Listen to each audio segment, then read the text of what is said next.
last year, he's been standing in as acting branch manager, coordinating branch operations, including the emergency COVID-19 response plan. So that's a quick overview. I haven't had the results from the poll yet, so I will kick off with some of the questions, and then when the poll results come through to me, when they're finalized, we'll share them. All right. So my first question I'd like to direct at Morgan from Rand Water. So Morgan, as I mentioned briefly in my introduction, Rand Water is recently set up a centralized innovation hub. And really appreciate if you could just share with the audience briefly, talk us through some of the processes that you've put in place to help streamline the identification, the procurement, the piloting of innovative technologies through this hub. Can you just tell us a little bit more about it, please? Over to you. Good morning, Jane. Am I audible? Yes, you are. Right, thank you, and thank you for the opportunity, and great to be here with you and your stakeholders. Yeah, so we are in the process of designing and building our own Rand Water Innovation Hub. It's a very exciting opportunities. We are at the very tail end now of designs. So really amped up about this particular opportunity. Notwithstanding that, however, we're not waiting for a building to be completed for us to innovate. As one of the largest utilities in the world, we're trying to become a leader in the global sector globally. So we have commenced with our innovation program. It's important to understand, and we understand why we need to innovate and where we have to invest our resources. Ours is an innovation-driven, risk-based strategy, which means that all our innovation projects are related to risk mitigation within our business, as well as generating greater efficiencies and effectiveness. Linked to that is the new future-oriented skills that we are trying to basically inculcate and bring into the organization, take into consideration the exponential technologies and solutions that are available, and then directly underpinning this is all our growth-related initiatives. So yes, you are correct. Rand Water has a centralized approach towards innovation. I'm in the innovation division leading that particular process, and we manage and coordinate innovation across the entire value chain in Rand Water. Innovation is a very formal process, and I think this is where a lot of organizations, utilities, and municipalities get it wrong. It's not a loose process. It's not a informal process. It has to be a formal process if one wants to achieve the desired return on investment. So we have proper governance in place. We have created an IPOC, which is the Innovation Piloting and Oversight Committee of Rand Water, which is represented by executives across the business. So it's multidisciplinary and it's basically very senior in representation. On an annual basis, we basically have a call for innovation proposals from all our staff members, but also in the innovation division, we try to lead this particular process in terms of creating new projects, etc. So there's a very rigorous process in terms of pre-evaluation of all of these proposals. And once it passes through this rigorous process, we assign a budget. So yes, all our projects in Rand Water from an innovation point of view, 100% at this particular point in time, funded by Rand Water. As we grow and mature and have our own innovation building in place, we will then look at co-funding opportunities.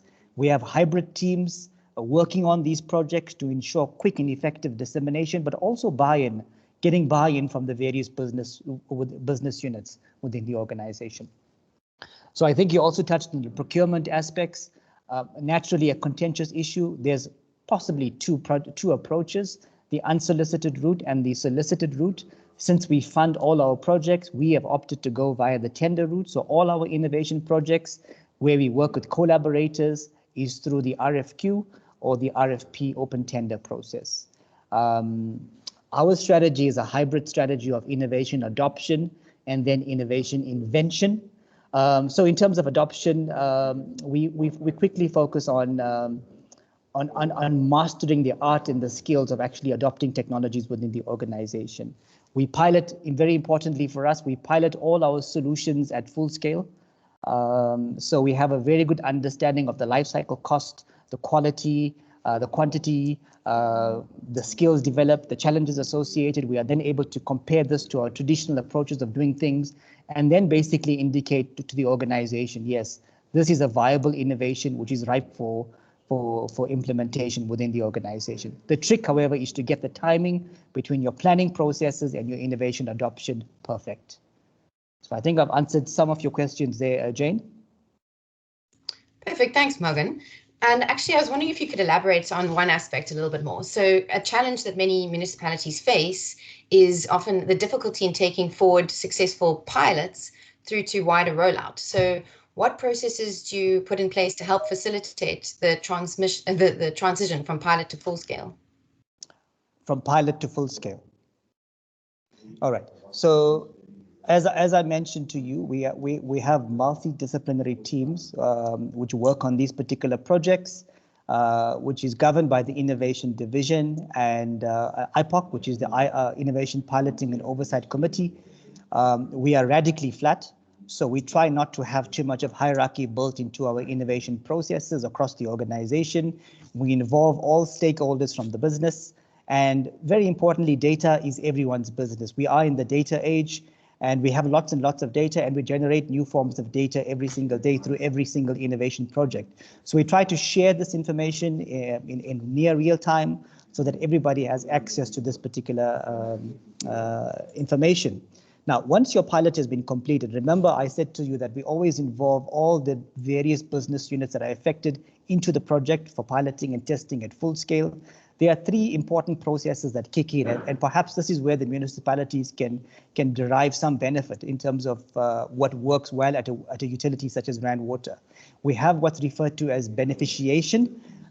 So at the end of the pilot and innovation project, we have a report which clearly articulates the KPIs and the objectives that we are looking for, and whether the new innovation was able to supersede and transcend that, and what was the real value proposition that was derived. We then go through a process of what's referred to as institutionalization of the innovation, which means that now that we've piloted and tested it, it works. We now formally hand over through IPOC to the business unit where this particular innovation will be used. And then basically that particular line manager takes this into their capital planning process or into their budgeting processes for full-scale implementation. It becomes part of the corporate KPIs, key performance indicators. So that innovation is never lost. It's also captured as on our risk register or on our innovation register, so that we keep an eye on whether these innovations that are really, really fundamentally changing the organization have been adopted. In so doing, we're also changing the culture of our people in our business, and we are allowing them to become more innovation embracing. Notwithstanding that, the third item is basically monitoring and evaluation of the innovation beneficiation, and that basically takes place through proper reports, proper governance structures, and proper performance evaluation mechanisms, which we've designed in-house for our organization. Thank you. Thanks, Morgan. That's very helpful. Thank you. And then also I just wanted to ask you, so another challenge that municipalities often face is that they are often concerned that if they undertake a pilot and it's unsuccessful, they may be left with an asset they don't need, and then are responsible for the ongoing operation and maintenance O&M costs. So can you explain how Rand Water tackles this issue by procuring pilots through a lease agreement, as I understand it? Yes, so very important. None of our innovation and piloting projects involve the procurement of any capital items.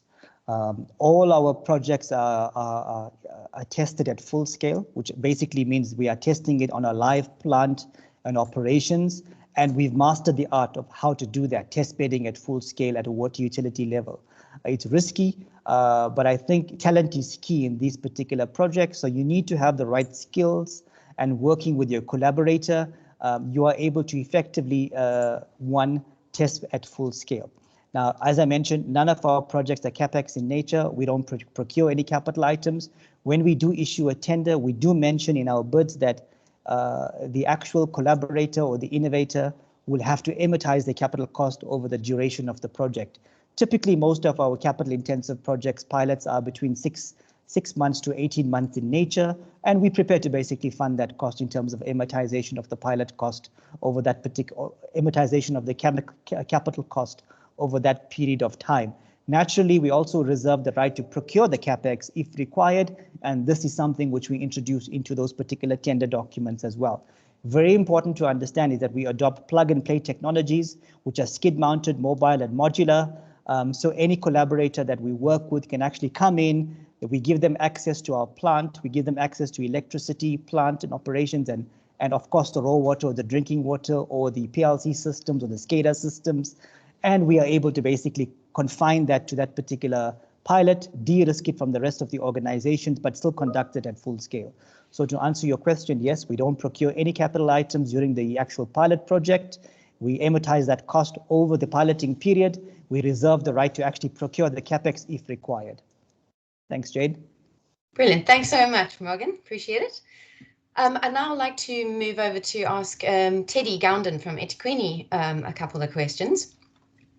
So Teddy, and I think Teddy will have his video off because of connectivity issues. So eThekwini is a leader in terms of piloting water and sanitation innovations in South Africa. And would you be able to briefly share with us some of any exciting projects you're currently working on that aim to improve service delivery in informal settlements? Yes, thanks, Jane, and thanks for the invitation to participate in this panel discussion. So just a bit of background to the informal settlements in Durban. We have approximately 550 informal settlements, ranging in size from 300 to over 3,000 dwellings. And nearly a quarter of the total population of 3.7 million people reside in the urban and peri-urban informal settlements. So terrain and densities pose a major challenge in terms of service delivery. With the current housing backlog estimated to be in excess of 30 years, the delivery of water and sanitation must be adaptive to the informal nature of the settlement, whilst being sustainable and cost effective. Currently, community ablution blocks are provided as a level of service for informal settlements, as part of the municipality's commitment to providing access to free basic water and sanitation services. However, the operation and maintenance costs are becoming extremely prohibitive. Hence, we are continuously looking for new solutions. The technologies that we are looking at, to a large extent, must be off-grid, in line with the non-sewered sanitation that we often hear about. It must reduce water consumption, improve health and hygiene, be acceptable to the users, and reduce environmental impact. Durban has been the location for the Bill and Melinda Gates Foundation Engineering Field Testing Platform and the Water Research Commission SASTEP program. These platforms aim to assist the new transformative sanitation technologies along the road of development, commercialization, and rollout to the mass market. On this platform, we have 19 prototypes have been tested at various testing sites, and this is at household level, schools, and community levels. So just reflecting on some of these include the front-end systems, and it's a pedestal by EOS, an Austrian company that designed it's a very clever design of a urine diverting flush toilet. And then we have the back-end processing systems. These are hydrothermal carbonization treatment process that produce biochar. And then we have the GWATS, it's a decentralized treatment system. And more recently, we've tried the Luwak dry sanitation at the household level. One of the more extensive pilot projects that started recently is a combination of the EOS urine diverting toilet and the GWATS in partnership with Border Germany. This project is an in-situ upgrade of an informal settlement of roughly 400 households. The GWATS plant will be used to treat both the black and grey water with the potential for reuse of effluent for agriculture, whilst the urine will be piped separately and collected for processing to recover the nutrients. The pedestals are being manufactured in Durban under the SASTEP local manufacturing program, and we are pretty excited about this initiative as it will help pave the way for development outside the city's waterborne edge, and also looking at a possible sanitation solution for the country as a whole. The pilot study of the Luwak technology was recently completed in an informal settlement. This has been the first for the municipality where a container-based sanitation system has been introduced to the program. So this has, and this has been done at a household level as well. And through this pilot, we're able to assess the initial user acceptance, the political and municipalities' acceptance of the system as well. And it's really allowed us to also test the narrative around the bucket toilet concept that we often hear about in the country. So currently, a detailed business modeling has been done by the Water Research Commission with the potential for a bigger pilot and possibly the introduction of a new service model that the municipality can have access to and enable those who can afford to the opportunity to move up the sanitation ladder. Great. Thanks, Teddy. That was a really great overview of some of the really interesting projects you're doing. I just wanted to ask you a bit more about community engagement, because obviously this is a critical component of any program that aims at piloting or rolling out innovative sanitation solutions to improve service delivery in informal settlements. So maybe you could just briefly talk us through how does eThekwini undertake community engagement? So what are the processes, who's involved? Yeah, just talk us through that a little bit, please. Yeah. Okay. Yeah, I think the engagement of communities on any project, it's really the cornerstone of the program itself. So because we consider that at the end of the implementation, the community members will be the beneficiaries, and thus their involvement from the beginning and throughout is paramount for success. So the engagement of community members begins with engaging the local political leadership to receive the go-ahead to conduct the project in this area, within their jurisdiction. The award committee for the area is engaged to discuss the finer details of the project, including the project needs for local labor. And the engagement is not a once-off event. Constant feedback and engagement with regards to the program is given to the community members. And this is to ensure that there's the success of the program itself. So community liaison officers are appointed from the community who become the link between the community and the project team. This is a way of ensuring that there's a direct line of communication during the pilot. The community members are encouraged to bring up any issues or concerns they might have. In our piloting programs, we have drawn on community knowledge, experience, and feedback when developing new systems. Their knowledge is valuable as everyone else is in the project. So the community members are also acknowledged in all publications that emanate from the pilot program itself. The youth in the communities in which we work with are involved and developed through the pilot program as well. And through the partnership we have with the university, we have science days, and we end up taking a lot of these, the youth to the university. So I think for us it's important that, unless the users adopt the new sanitation technologies, the sort of product or services of these new technologies will fail to go to scale. So the solution needs to be contextualized, and user acceptance must be built by engaging and involving users. Thank you. Thank you. Absolutely. Thanks so much, Teddy. Also just like to ask you, so obviously you've been very successful in piloting a number of sanitation technologies. You've talked about community engagement being a critical factor for being able to do this. Can you share with us some of the other key success factors that have enabled eThekwini to trial so many innovative sanitation technologies? Yeah. Okay, so in trialing these innovative sanitation technologies, our approach has been one of learning by doing. And this is through thorough planning, researching, reimagining the water and sanitation delivery, and going back to the drawing board. And that is if some aspects don't go according to plan. What this essentially means is that, through trialing and doing these pilots, we have the opportunity to fail fast, make improvements, and then move on. So building strong community relationships, as I mentioned, is very important. The collaboration that we as a Water and Sanitation unit have with the former Pollution Research Group and the now WASH R&D Center of the University of KwaZulu-Natal has really been the foundation of the work done in piloting of innovative sanitation technologies.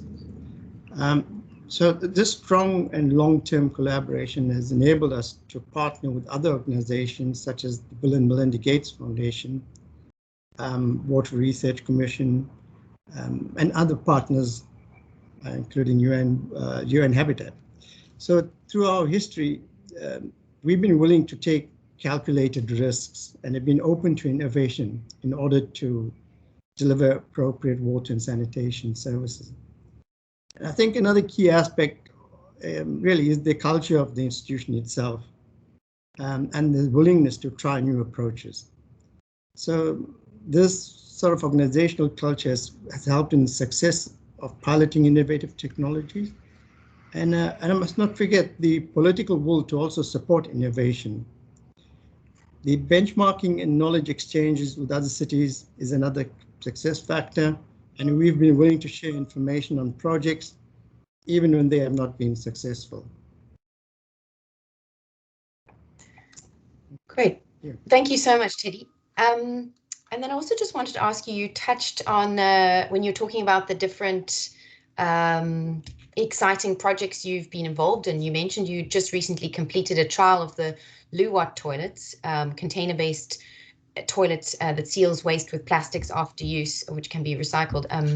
Are you able to share with us any findings of this study at this stage, or is it too soon to share those findings?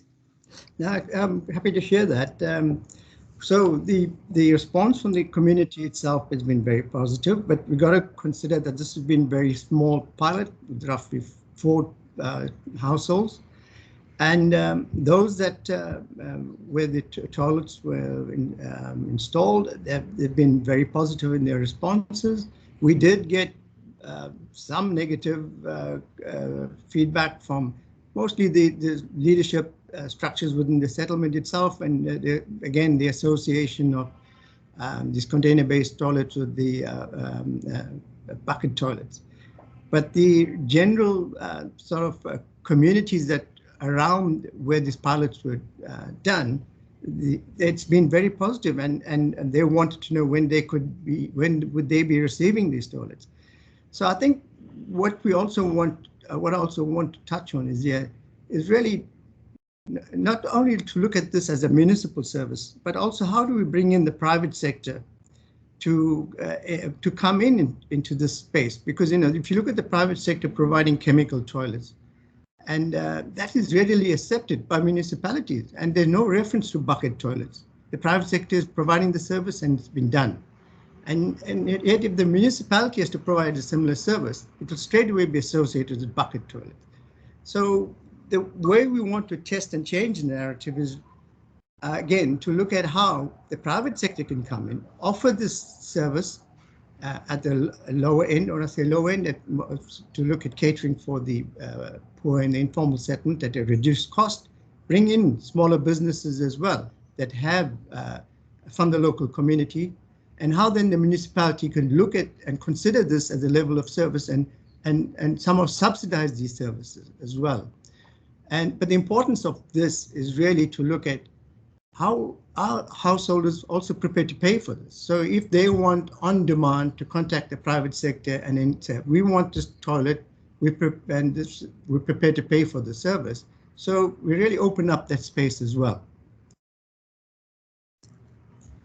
Okay, great. Thank you for sharing that with us. Very exciting results. Okay, I'd now like to move over to Armin Malik and ask him a few questions from the City of Cape Town. Thanks, Teddy. So Armin, we've now segued nicely from Ichikwini's discussion around their explorations around container-based sanitation.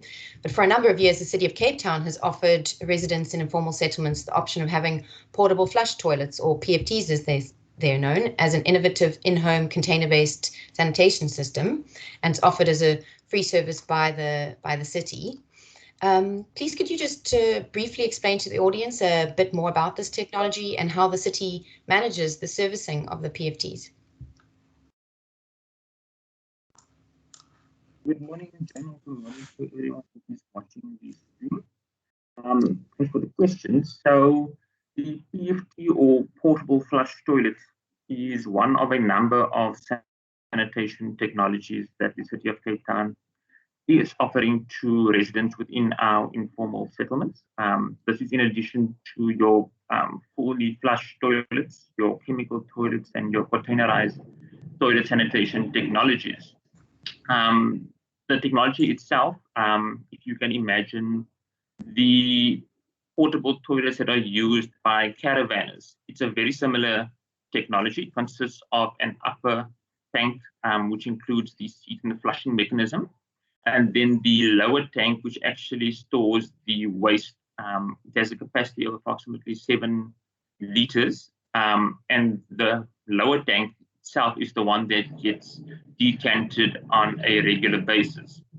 So the technology itself is rolled out to communities at a 1:1 ratio, and by that I mean that it's not communal in nature, such as our other technologies. It's rolled out 1 unit per family. Obviously, it depends on whether communities are willing to accept the technology or not. Prior engagement is obviously required before any technology is rolled out to residents in informal settlements. So there's quite a robust engagement process that takes place beforehand when offering the technology to communities. And this would include a demonstration of the technology by our staff that are managing the process itself. So they will explain how the technology functions, what the benefits are, how often the technology is serviced, maintenance of the unit, do's and don'ts, etc., so that the communities, before they accept the technology, are fully versed in terms of the operation of the unit itself. So the technology itself is fully city-owned. We procure the assets via a goods tender on a 3-year basis, and we store it at one of our storage facilities prior to rolling out to the communities themselves. So the way it operates in the field is that a minimum of 3 times per week, the lower tanks themselves are taken out from the households and by the service providers that are responsible for servicing the technology.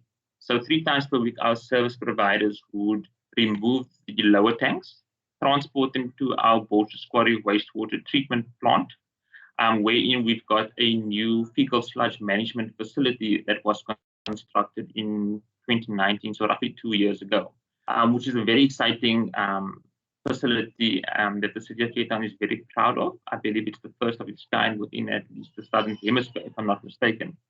And the facility itself was designed to mechanize the process for cleaning and decanting the technology.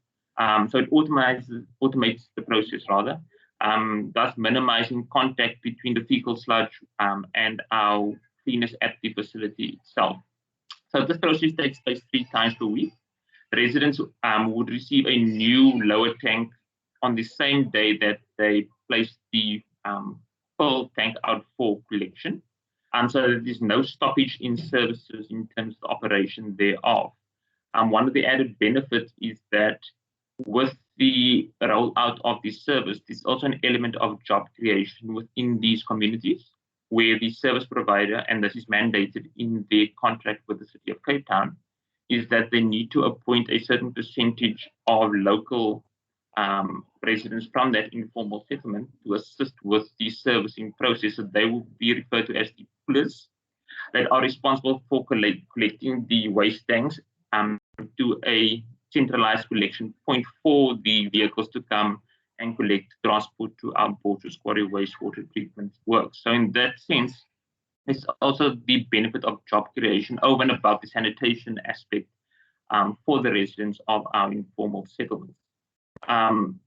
Over and above that, there's numerous benefits for the technology because it's stored within the resident's household.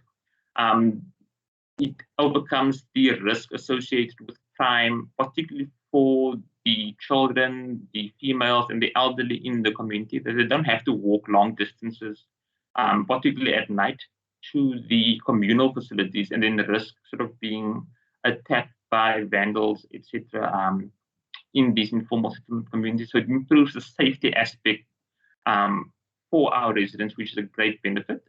Over and above that, it's also a technology that we are able to provide where there are other constraints such as access for our servicing vehicles for the larger pollution facilities. It provides a technology whereby there's no bulk infrastructure to connect reticulation lines, for instance. And it's also a quick means of providing services to communities. Lately, for the past few months, it's been subject to a large number of land invasions that have been taking place in and around the metro. These are unplanned settlements that needed to have been provided with services, particularly in light of COVID-19 pandemic that has taken over the world. So the city hasn't been afforded a large scale of time for rollout of services and new construction processes for the construction of new toilets. And the portable flush toilet technology gives the city the means to rapidly deploy sanitation to these newly formed informal settlements to help mitigate the spread of the pandemic on an ongoing basis.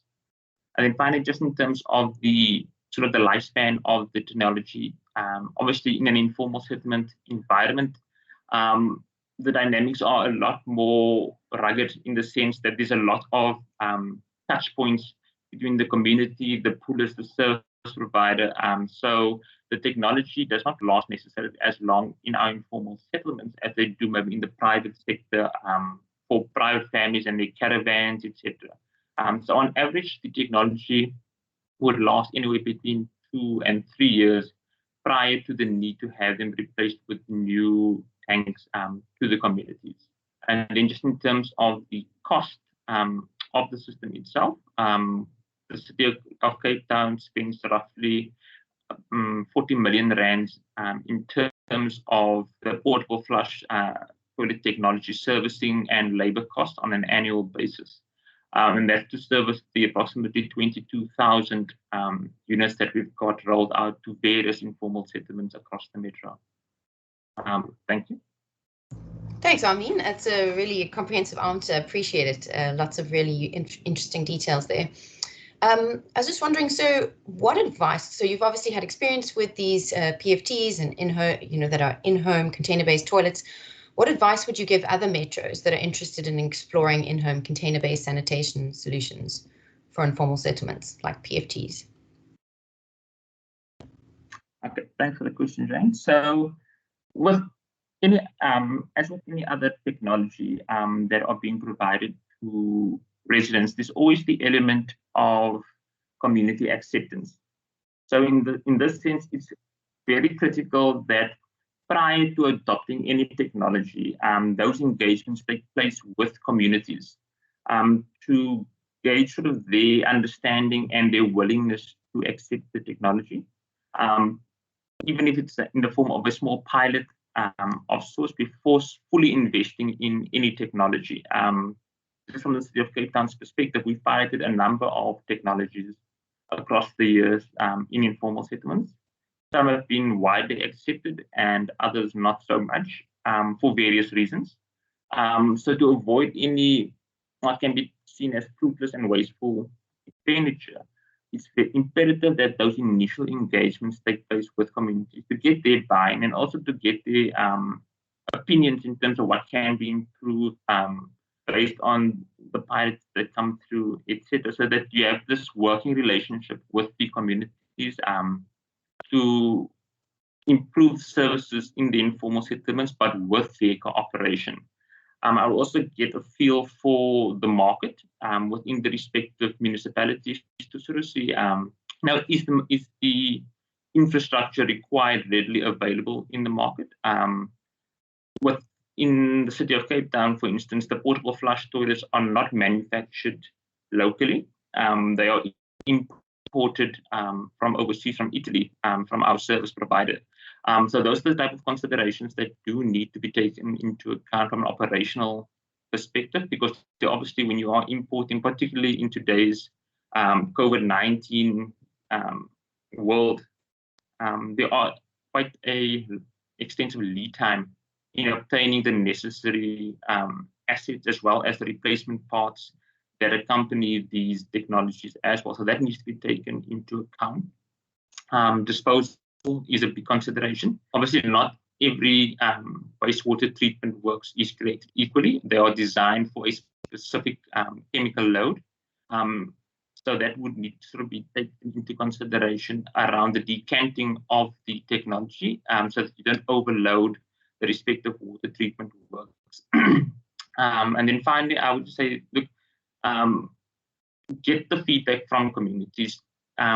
We need to strive for continuous improvement. Obviously, getting feedback from communities assists us in improving the technology and improving the experience of our residents within the informal settlements, because that's ultimately why we are providing the technology itself, is for our residents and to improve their livelihood, improve their lived experience. And I cannot sort of stress enough how important it is to get the buy-in from communities in terms of any technology that is rolled out, because if a technology is not operating optimally, you are opening yourself up to numerous, I can only speak on behalf of the City of Cape Town, but protests and community unrest around service delivery, which is something you really want to avoid, because it does have an effect on service rollout to various areas, safety of staff, etc.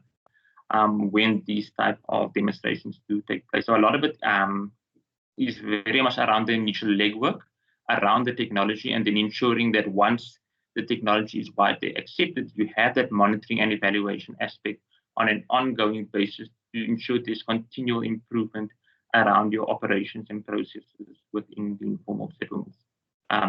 Thank you. Thanks so much, Armin. That's really useful. Thank you for sharing that. Okay, I believe that the poll results are out, at least for, I've been sent the ones for where's everyone based. I think you can probably access the results in the audience, but just for our speakers, just to share, most people are based here in South Africa, with 72% inside South Africa and 8% outside of South Africa. So I think now we've got basically, we're close to 15 minutes left. So I'm going to now just ask some of the questions that have been posed by the audience. So I will start with a question for Morgan. Morgan, how do you ensure that you pick the correct technology to pilot? If you're piloting at scale, there is a risk of costly failure. Do you utilize any accreditation services, or do you have the skills in-house to evaluate innovations? Thanks, Jane, and great question. Yes, we have the skills in-house to actually evaluate these proposals.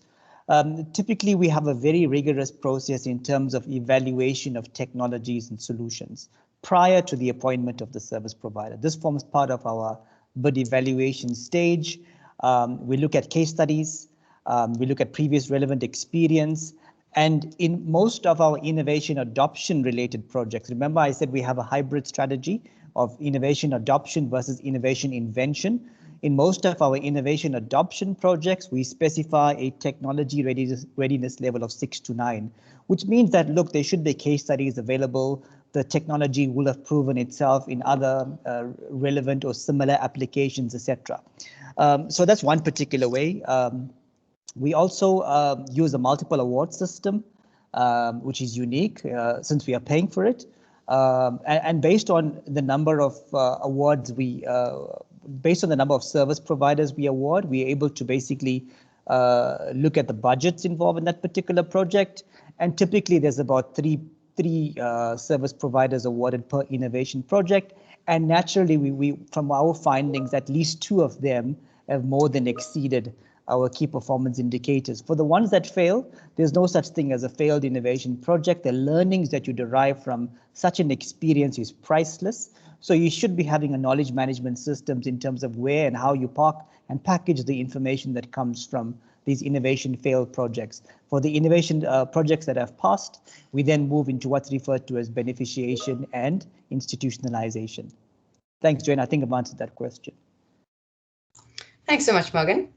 I'd now like to ask a question of Teddy.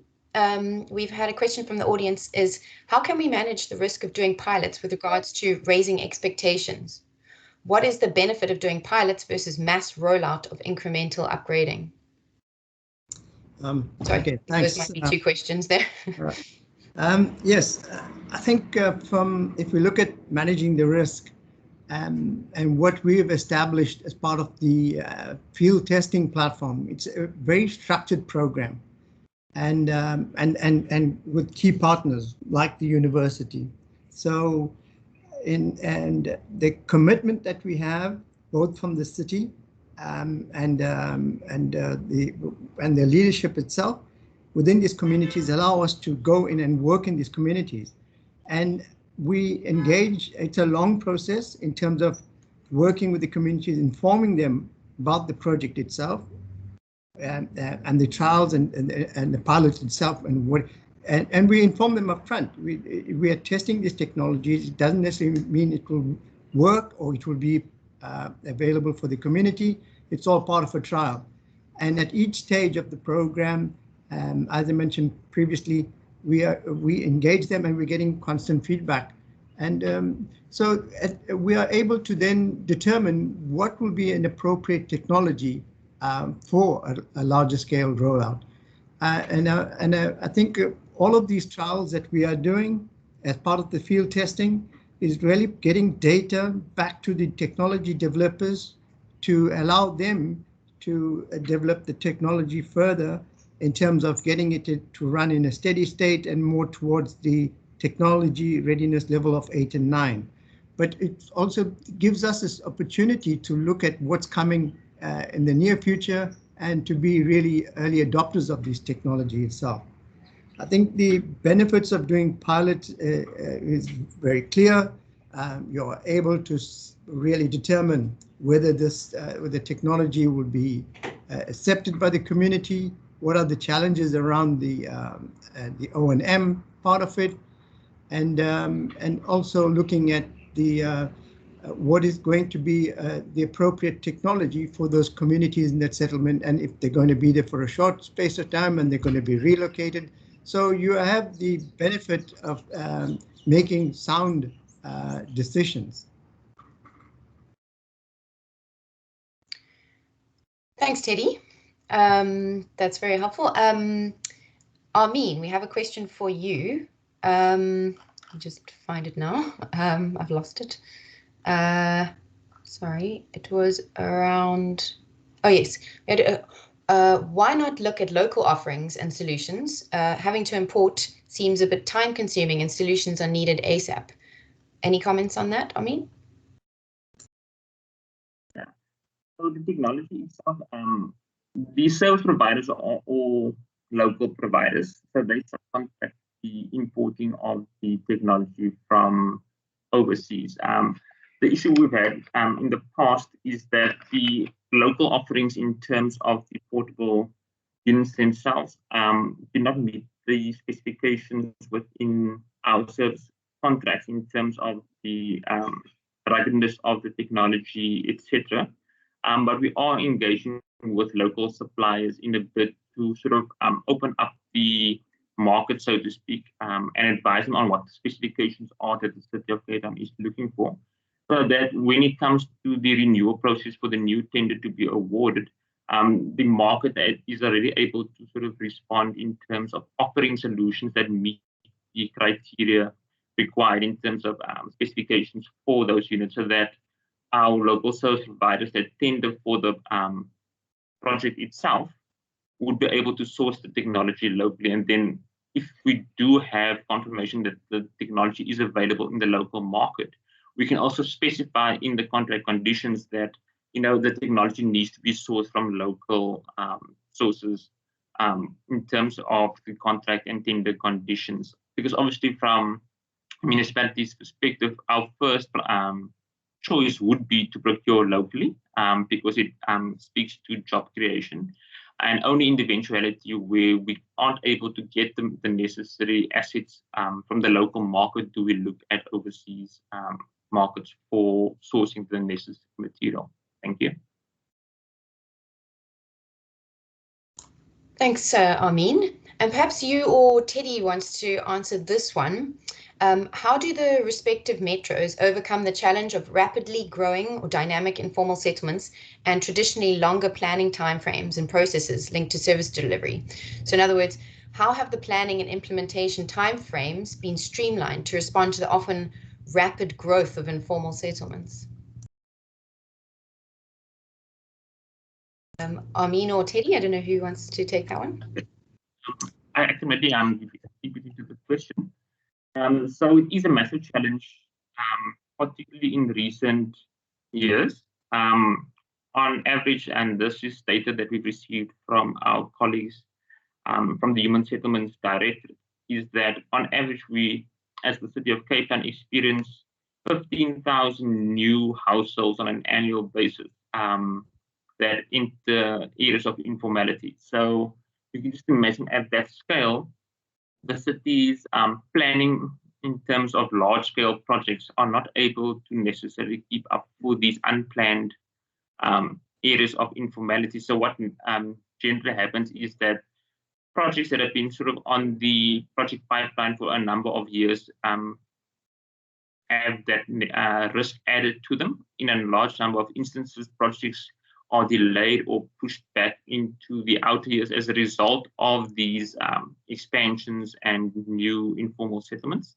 Because generally the planning process in terms of your EIAs, your WULAs, etc., take a number of months, if not years, to sort of get the necessary approvals in place. And in that time, if the land becomes invaded or the settlement expands such that the land is no longer available, it does put a scupper on the ability of the municipality to continue with that planned infrastructure project. So what we've done is between ourselves, Human Settlements, and the other various line departments, we are engaging around the compilation of a framework or SOP around service provision.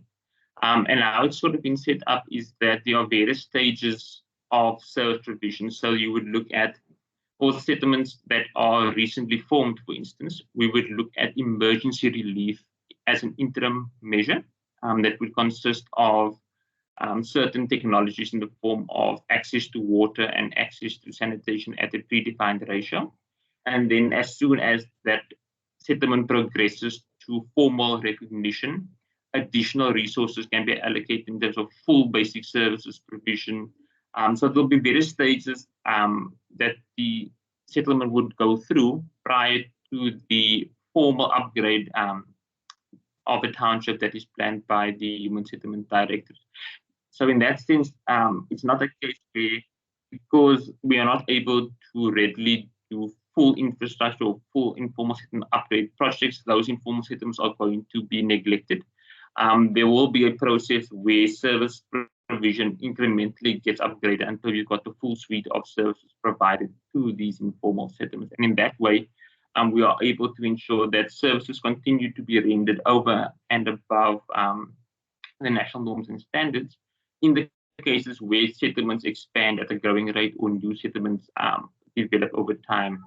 I'm not sure if that sort of answers the question that was posed, but it's from the City of Cape Town's perspective. I just want to reiterate, it is a massive challenge that we are dealing with, and it's not something that we as Water and Sanitation Department alone can address. We need the involvement of the other line departments to come on board as well to attempt to address these type of challenges. Thank you. Thanks so much, Armin. And my next question now is for everyone on the panel, whoever would like to answer.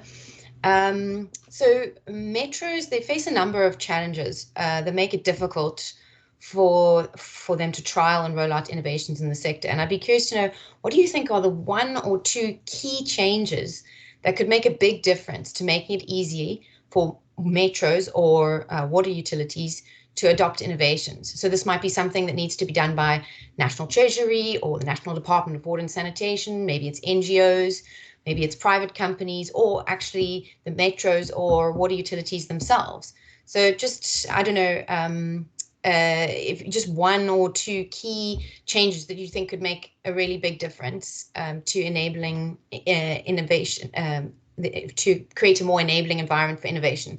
We've only got 5 minutes left, but if anyone has a quick answer to that question, it'd be really interesting to hear the answers. Perhaps, yes. Yeah, sorry. Okay, I'd like to just Teddy? come in. Yeah, and for me, I think an important aspect is, and I think for many of my colleagues as well, is really the SCM supply chain management processes that is really not flexible enough to look at innovation, especially innovation from outside. And we all know that municipalities are generally risk averse, and very rarely do they innovate. So the private sector is willing to innovate, but then has the risk of investing, but the main demand from sector is the government, and there's no guarantee that whatever they innovate will enter the market itself. So the SCM processes, whilst it's important, I think there is a need to look at some flexibility, especially around innovation. Thanks, Teddy. And Morgan, do you have any comments you want to add? Yeah, Jay, thanks. I could pick up from Teddy, and I do agree that there's a lot of challenges with the existing SCM policies by National Treasury. So there are opportunities to actually influence and redesign those particular policies. But I just thought I'll bring in two other aspects in this communication. One is about, most municipalities don't have the actual facilities, let alone some of the skills required to innovate or to move these innovation projects quickly. So I would suggest a group of municipalities collaborating together and basically sharing their experiences. Perhaps one municipality focuses on testing something related to, example, asset management. The other one focuses on thermal hydrolysis, and the experiences can be shared. So the learning lessons here is that innovation is not in isolation. You have an ecosystem, so work with partners and alliances. And in this case, municipalities can work with each another to actually share their limited resources and expertise. Thank you. Thank you. Really raise a good point there, Morgan. And I think they are, like SALGA and the WRC are busy. They've launched a technology and innovation forum to address that, and there are a number of initiatives. So it's really great to hear that work's been done to address that. And then, we've literally got 1 more minute before I have to end off. Any last comments on that? What do you think would make a really big difference? Anything in addition to what's been said already? This is one of my difference on is the aspect around public participation when it comes to these new type of technologies. I can only speak from experience in that we as water and informal settlement basic services are very much technically minded in the sense that we can come up with technical solutions. But where I find that sometimes fall short is in the community engagement and participation aspect, because without getting participation and inputs and working with communities around new technologies to pilot it, you're not going to have a successful pilot, irrespective of whether you've got the funds available or all the other hurdles have sort of been accomplished. And that's something that can never be overlooked, is the community aspect and the leadership engagement that takes place to spread the awareness on how the technology is going to be rolled out, get feedback from them into whether they are in agreement, and also just to get them on board to support the project for a successful rollout of these type of technologies, so that it's not a wasted venture, that you've overcome all the hurdles up front, but in the project itself fails when you hit the ground because that aspect has been overlooked. Yeah. Okay, perfect. Thank you all. We unfortunately have to end. So many more questions to ask you all, but we can't. But thank you so much for your time. It's been a really, really interesting session. Really appreciate it. So thank you to the speakers.